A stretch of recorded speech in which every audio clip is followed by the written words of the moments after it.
Ton dernier livre s'appelle Va vers toi et la question que l'on nous pose régulièrement sur le site, c'est concrètement, comment devons-nous faire? C'est-à-dire que la plupart des personnes nous disent je comprends intellectuellement, mais dans le petit quotidien, quel conseil pourrais-tu nous donner? Bon, déjà que la personne pose cette question de cette façon-là, elle a la réponse. Comment faire dans le petit quotidien? Voilà, ça c'est magnifique parce que c'est vraiment un travail du petit quotidien. Donc je crois que des personnes qui posent la question comme ça, elles ont la réponse en elles-mêmes. Bon, je ne peux que venir un petit peu aider, mais la réponse est en soi. Bon, ce va vers toi est en effet l'impératif fondamental de la vie. C'est l'ordre, l'invitation, je dirais plus qu'un ordre, que donne son Dieu à Abraham, qui n'est encore qu'Abraham à ce moment-là, avant d'être Abraham, quand il va devenir fécond, justement quand la semence va enfin pouvoir germer. Et lorsque l'hébreu exprime ce va vers toi, c'est par une espèce de redondance, l'era. C'est presque le même mot, ce sont les deux mêmes lettres, prononcées autrement, mais ce sont les deux mêmes lettres. Ce qui a permis au traducteur de faire une redondance et de dire « va, quitte ton pays et va vers le pays que je te montrerai ». Ce qui a laissé la traduction totalement à l'horizontale. Et on voit Abraham partir dans un voyage extérieur et on reste à ce niveau extérieur, totalement horizontal. C'est une belle histoire. On se demande ce qu'elle vient faire là. Pourquoi le voyage de ce peuple plutôt que d'un autre peuple, ça n'a pas beaucoup de sens. Alors que lorsqu'on dit va vers toi, ce voyage extérieur n'est que le symbole du voyage intérieur de l'homme. Et à ce moment-là, tout change. Tout change.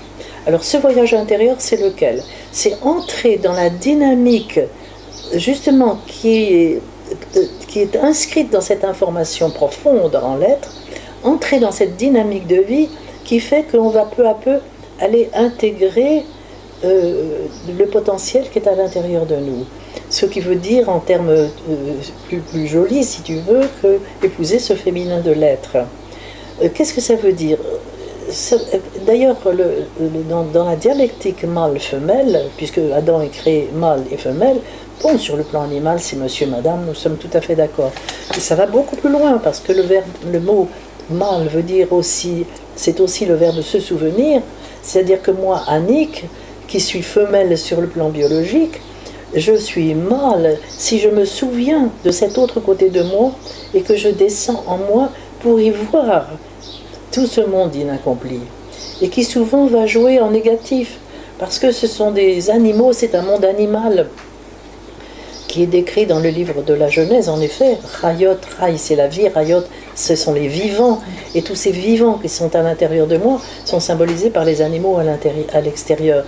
Et c'est pourquoi il y a un symbole très très fort sur le monde animal, avec le lion de la vanité, la possessivité de la tigresse, la médisance du serpent, etc., etc. On peut reprendre toutes ces mondes. Il y a des livres qui ont été écrits sur ce sujet et qui sont extrêmement justes, très intéressants. Donc ce qui est important, c'est de descendre en moi pour voir en moi l'énergie qui joue à ma place. L'énergie de la jalousie, l'énergie de l'orgueil, l'énergie de ceci, de cela, etc. Et il ne s'agit plus de dire c'est mal et de mettre cette énergie derrière les grilles des interdits. Il s'agit de les assumer, de la responsabilité, justement. Il s'agit de les prendre en main, de les assumer. Qu'est-ce que ça veut dire? Ça veut dire de ne pas laisser jouer telle énergie à ma place. Par exemple, si je prends l'énergie de la vanité, par exemple, je vais la prendre en main et je vais être très attentive dans mon petit quotidien à déceler ce qui risque de encore jouer à ma place au niveau de cette petite vanité. Je suis très contente de moi, je suis très fière de moi, moi. Voilà, tout cet ego qui apparaît là. Et vraiment, ne plus lui permettre d'avoir les rênes sur le cou et de jouer à ma place. Ça, c'est l'œuvre humaine. Et il y a un moment, et ça j'en ai fait l'expérience, je peux en parler, où c'est comme si cet animal n'avait plus d'autorité sur moi. à ce moment-là, l'animal est pris en main par le Seigneur. Et c'est sur l'autel, je dirais, de la matrice de feu, le baptême de feu qui est bien exprimé dans les évangiles, ce baptême de feu, c'est sur l'autel de cette matrice intérieure à nous que le Seigneur va transmuter cette énergie. Et là, je ne sais pas ce qui se passe. C'est le grand, grand mystère d'une transmutation, si ce n'est que les alchimistes ont touché cela de très très proche, et le langage alchimique est le seul qui peut rendre compte, approcher plus exactement, car il ne peut même pas en rendre compte, mais approcher ce qui se passe. La seule chose que l'on puisse dire, c'est qu'il y a une sorte de pulvérisation de l'énergie, cette poussière devient cendre, elle est brûlée par le feu, l'homme est quelque part brûlé à ce moment-là, et l'énergie donne son information. Et on fait l'expérience étonnante que lorsqu'on sort de cette expérience qui est quelquefois très difficile, on n'est plus le même. On n'a plus le même regard. Le regard sur soi, le regard sur les autres, le regard sur la nature, le regard, pour ma part, sur les textes bibliques, où un voile est élevé. Voilà. C'est cela que je peux dire. Et la vie consiste à aller chercher toutes ces énergies les unes après les autres dans nos profondeurs. Et surtout à ne pas les prendre comme quelque chose de mal. Et à sortir de toute cette histoire d'expiation qui est vraiment très malsaine, extrêmement malsaine. Il s'agit vraiment d'entrer dans ce qui est la vraie pénitence, teshuva en hébreu, qui est le retournement. Ça n'a rien à voir avec se croire banni, se croire exclu, avec toute la culpabilité qu'on a héritée de toute une éducation de catéchisme insupportable. Il faut vraiment sortir de tout ça. Donc un retournement, aller chercher, puiser là dans les profondeurs de notre être cette énergie, la nommer, bien sûr, nommer ma jalousie, nommer ma vanité, nommer tout cela. C'est jamais très agréable, mais c'est très important si on veut se transformer. Oui. Et à ce moment-là, la vie change, mais la vie change. Et, comment dirais-je, on fait l'expérience à ce moment-là, parce qu'on est dans cet axe qui est appelé le jardin d'Éden en hébreu, le jardin de jouissance. Jardin de jouissance, pourquoi? Parce que c'est cet espace de rencontre à l'intérieur de nous, de notre rencontre avec notre féminin intérieur, mais à ce moment-là aussi de notre rencontre avec Dieu. Et c'est à ce moment-là qu'on entre dans une joie, étant mis à notre place à l'intérieur, nous sommes aussi mis à notre place à l'extérieur. Oui. Je dis toujours qu'il ne devrait pas y avoir de problème de chômage, parce que si on est à sa place à l'intérieur, on est conduit à sa place à l'extérieur. Ce qui est dit dans les évangiles, par aide de toi, le ciel t'aidera. Bon, c'est un peu elliptique, évidemment. Qu'est-ce que c'est que aide-toi? Mais aide-toi, c'est bon, cherche le royaume, le reste sera donné par surcroît. Et le royaume est à l'intérieur de nous, le Christ le dit. C'est tout ce royaume, c'est tout ce potentiel. Alors on est mis à notre place à l'extérieur. Et on n'a plus à avoir peur de manquer, on n'a plus à avoir peur de rien. Alors, la peur est justement un de ces démons qui est à l'intérieur de nous. Ce que tu viens de dire m'amène à d'autres questions. Tu as frôlé le problème du péché. Quel est le mot vraiment pour le péché? Quelle est la notion de culpabilité? Et est-ce qu'on a vraiment besoin d'un thérapeute au début de ce chemin? Est-ce que c'est nécessaire? Ou est-ce qu'on a d'autres voies pour prendre conscience de ces animaux intérieurs? Alors le péché... Alors le mot péché en hébreu, rata, veut dire manquer la cible. En grec, amartia veut dire la même chose, manquer le but. C'est la même chose. Donc avant tout, le péché, c'est manquer la cible. Donc on voit qu'il y a une déviance, autrement dit. Et bon, alors nous avons en nous, bien sûr, toutes les raisons, hélas, de dévier du chemin. Ça, c'est certain. On ne va pas entrer dans ce grand sujet qui est énorme. Mais la culpabilité est vraiment quelque chose qu'il faut éradiquer complètement de nous. Je reconnais mon erreur, je reconnais que j'ai dévié, je reconnais. C'est la reconnaissance, c'est ça la pénitence, c'est un retournement. à ce moment-là, quand on se remet dans les mains de Dieu, il n'y a plus de culpabilité parce que Dieu pardonne et nous aide à faire le chemin. Il y a cette collaboration divino-humaine. Il nous aide à faire le chemin. Et lorsqu'on ne se pardonne pas, on se fait plus grand que Dieu qui pardonne, lui, qui est dans l'amour total.